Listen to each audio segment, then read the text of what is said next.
Hi guys, welcome back to my channel, Garden a Little. My name is Seema. If you're new here, welcome. If you are established viewer, thank you so much for coming back.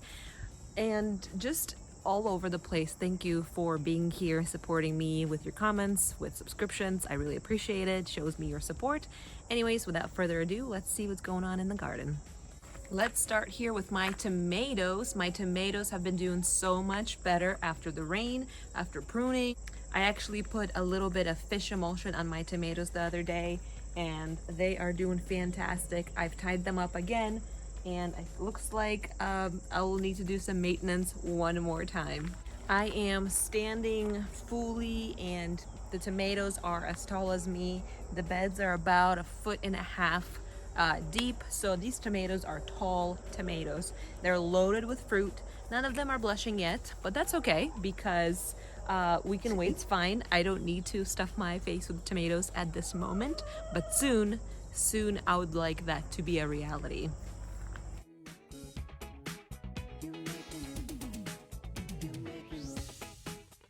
I only grew one bed of tomatoes. This is my 4x8 bed, and it's not even full with tomatoes. Some of the space is full with peppers.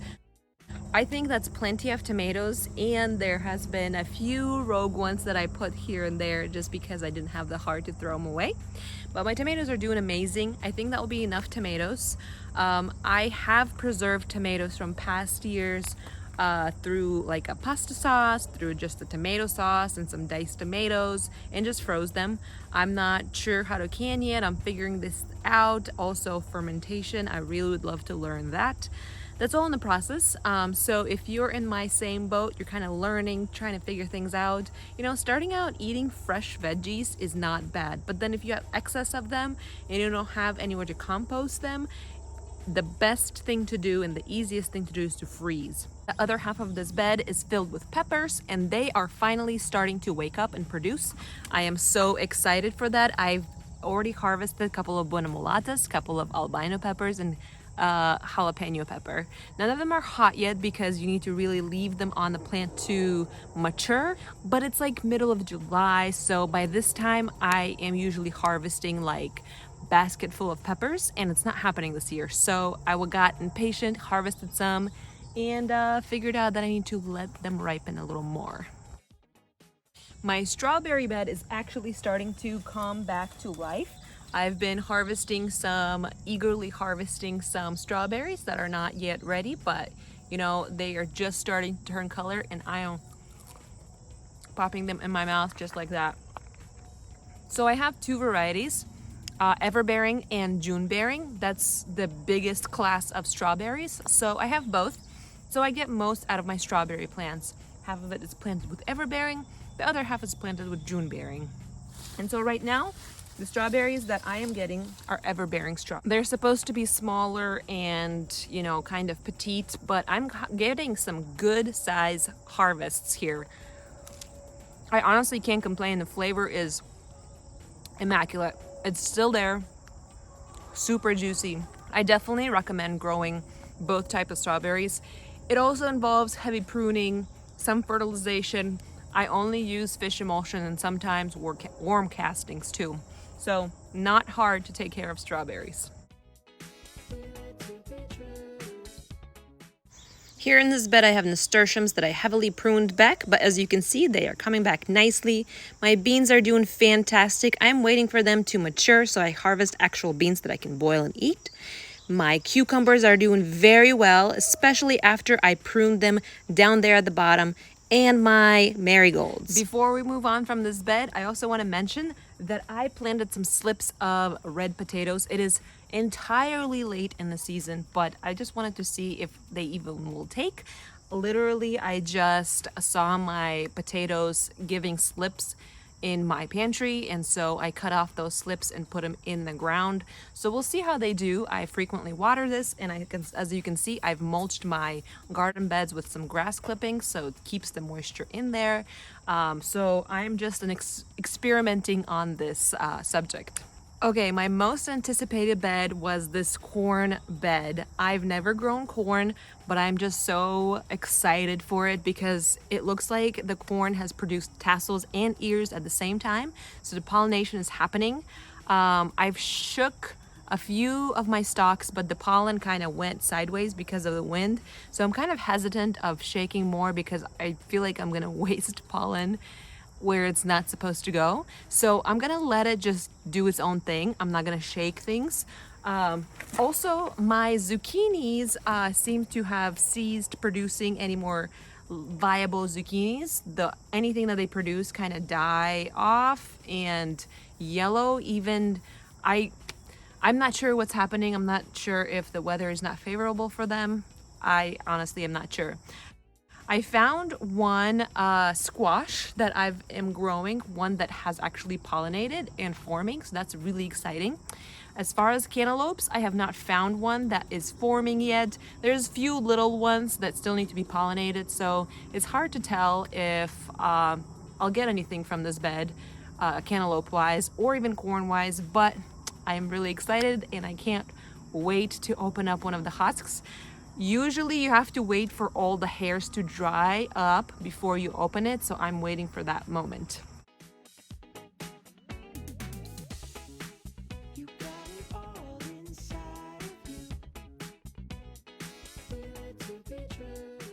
To my herb and miscellaneous bed, I actually have stuck a tomato here, 2 tomatoes.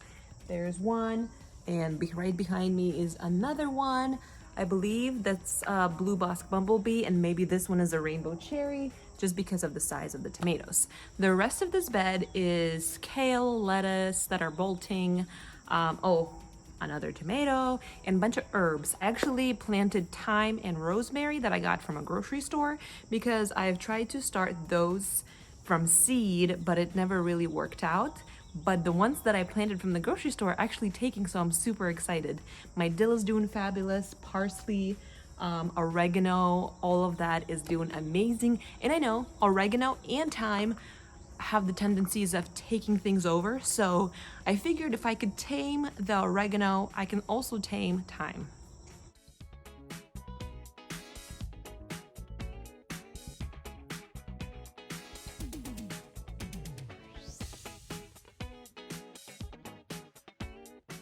On the other side of the trellis, not much is going on. My cucumbers are finally starting to take, and my eggplants are starting to flower finally, so that's exciting. I believe this is dahlia. I'm not really sure. I'm not an expert in flowers. This is my first time planting anything from tubers, so we'll see what this actually is.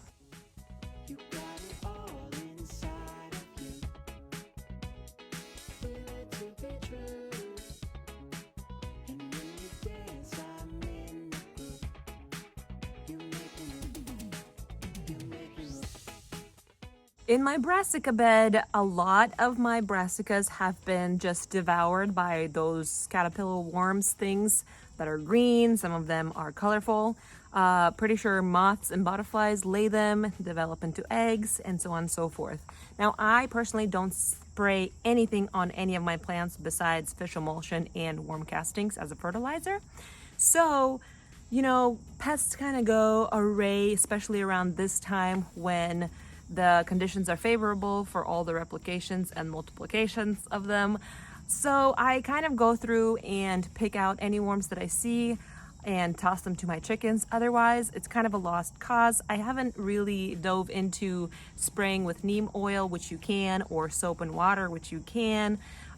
So I haven't invested enough time to look into it, the proper way of doing it, when, how, why, things like that. So be educated, but this is, I'm also learning, so you do you, but I am gonna do me. Here in this bed, I've harvested plenty of broccoli. I've harvested purple cauliflower. I'm still waiting on Brussels sprouts to develop, form, things like that. And I believe my cauliflower can be actually bolting at this point. Also, cabbage is growing in this bed as well. And finally, we're concluding our walk around with my beautiful sunflowers.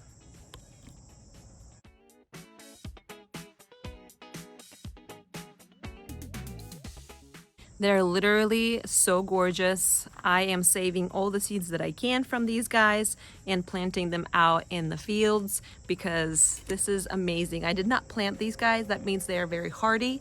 This generation that I'm saving seeds from will be more used to Ohio climate. If you don't know, seeds kind of change from season to season. So if you save some, the seeds will be more acclimated to your climate, things like that. So if seed saving is the best thing to do to start your next garden, however, not a lot of people can do that. So don't shame yourself or anybody else. This bed also has some corn that I planted. I'm not sure what will come of it just because it's shaded. Not a whole lot of growth is happening, and I have been fertilizing it as well. I'm aware that the sunflower sucks a lot of nutrients out of the soil, but also corn does the same thing. So maybe they're competing there, or there's just not enough sunlight for this corn. This bed also has brassicas, some tomatoes, onions, and catnip and things like that. So also a hodgepodge of hot mess over here, but I'm experimenting with things. Maybe next year this bed will be where I seriously plant my red potatoes, but we'll see what. As of now, I'm figuring things out. I'm really thankful for all the comments, all the suggestions. I'm here to learn, and I'm hoping that through my experience, I'm also teaching you guys. My chickens are also doing very great. I'm very grateful that they're right next to my garden, so I can toss anything to them, especially my prunings, anything that I find even diseased. They really eat it up, scratch it up, and it decomposts, and it will be back to my garden. It is just so great to know that my ladies over here are still eating, still happy, even though they're not completely free to roam around. They're protected and they're happy. Thank you guys again for sticking around, being on my channel, supporting me. Don't forget to check out my Instagram, TikTok pages as well. I really appreciate all you guys' support and encouraging words. Let's go garden a little.